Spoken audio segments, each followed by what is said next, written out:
Hi. Hello again.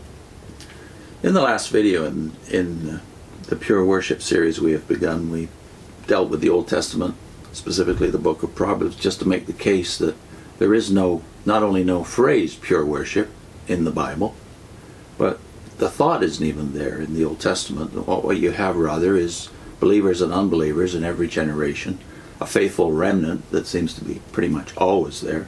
Yeah.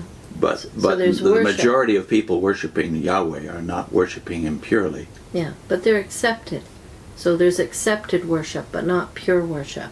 But of course, in the Watchtower mindset, well, the first century is different because after all, Jesus has come, the apostles have arrived. Surely there's pure worship in the first century that is then corrupted.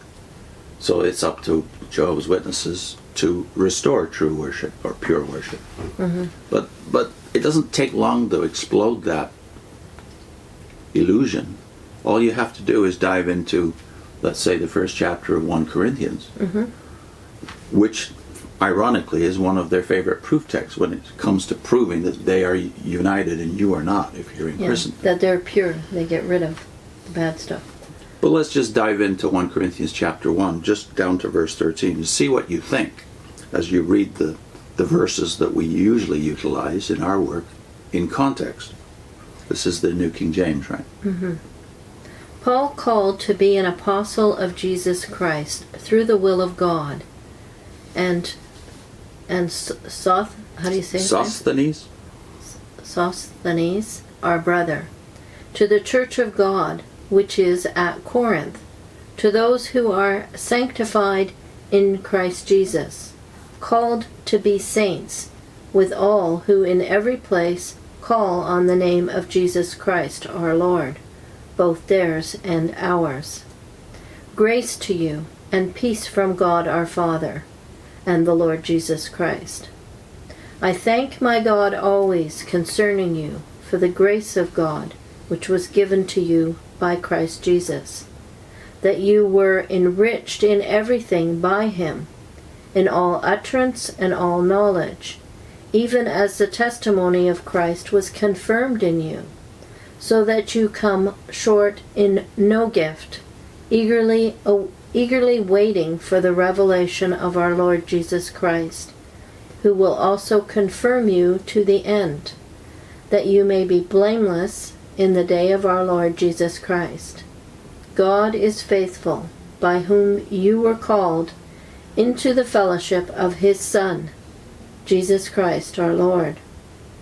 Now I plead with you, brethren, by the name of our Lord Jesus Christ, that you all speak the same thing, and that there be no divisions among you, but that you be perfectly joined together in the same mind and in the same judgment.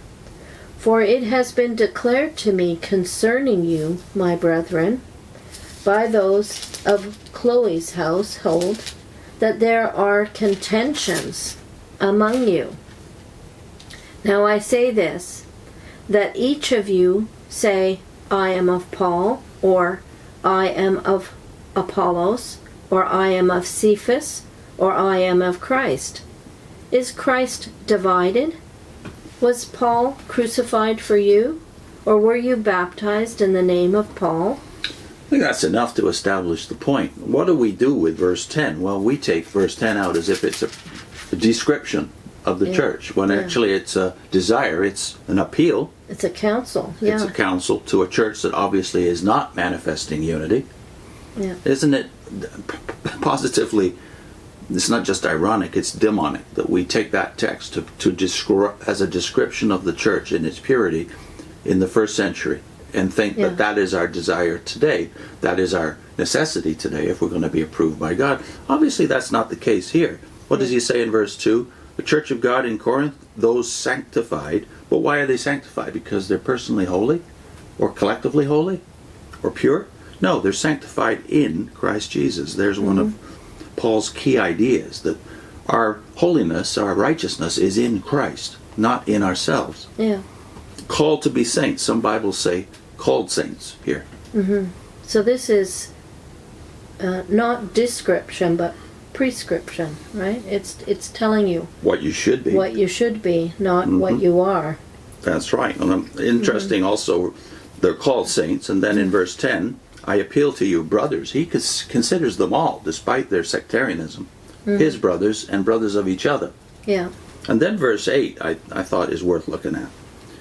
God, the Lord Jesus Christ, no, in verse 7, the Lord Jesus Christ, who will sustain you to the end, guiltless in the day of our Lord Jesus Christ. So we're to grow until the day of the Lord Jesus Christ. Yeah.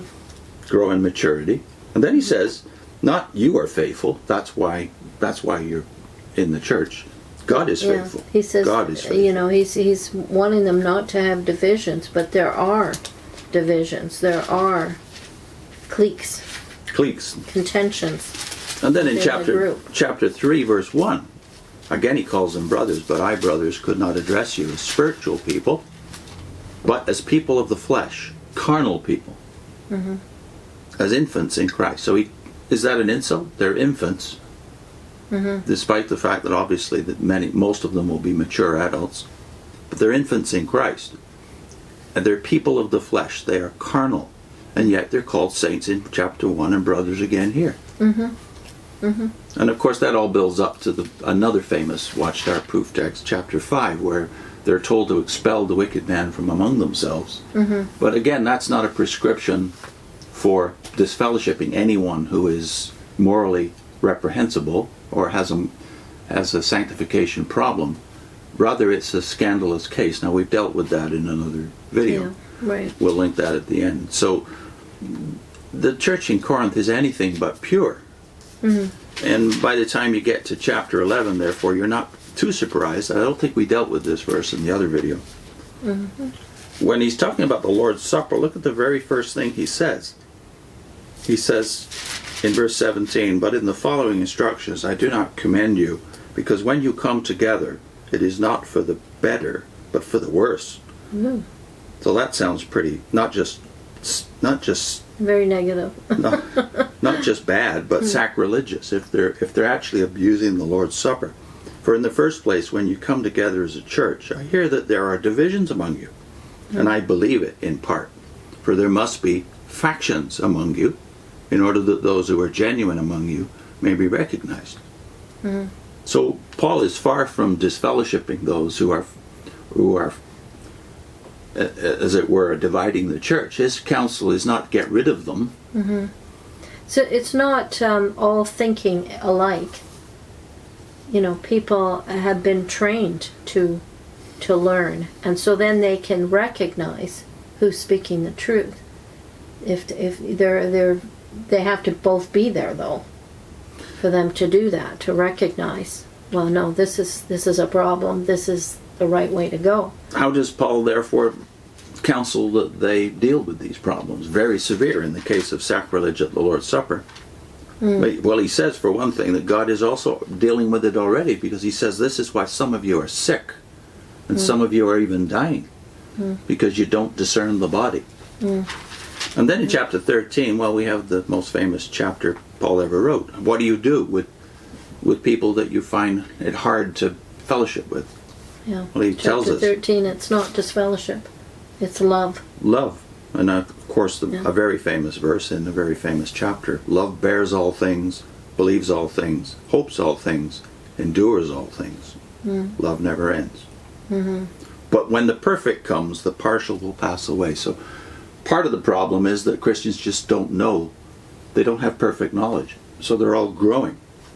He says that won't change. That won't change until that day. At different stages of their belief. So even if you just had Corinthians, wouldn't you really reel at the thought that this could be called pure worship? No. You can't restore something that was never there. Yeah. When you've got words like saints, brethren, carnal, babes, divided, and you throw them all in the same stew, how do you come up with something pure you call pure worship? And then when you look at think about the other epistles that Paul wrote during the same decade, really, Galatians, Romans, in Galatians, he's upset. I would say in Galatians, it's almost his anger coming off the page. He's seething with anger because of what is being tolerated in the churches. But again, he doesn't say cast them out, but he does pronounce a curse upon those within the church who are preaching a different gospel. Anathema, he says. Yeah. And then Romans, Romans 14 is an important one for me, because it shows that there were people using their own conscience as their guide as to what they felt was right or wrong. In this case, it was about celebrating of certain days. And you could see the reason why that would be, Jews and Gentiles coming together. But his solution is not, we all have to think the same way. No celebrations anymore. No, he says, you think of the other guy's conscience. And that's your guide. Because each person has to stand before God on his own. God is judging them, not you. That's right. Each of us will stand before the judgment seat of God as individuals. Yeah. He's the judge, not us. Yeah. And love. Again, the solution is love. You think more of his conscience than yours. It's a lovely passage. Romans 14. And then, of course, you've got the book of Revelation, specifically the first 3 chapters. And we've done, 13 or so videos just dealing with those 2 chapters, really, chapters 2 and 3.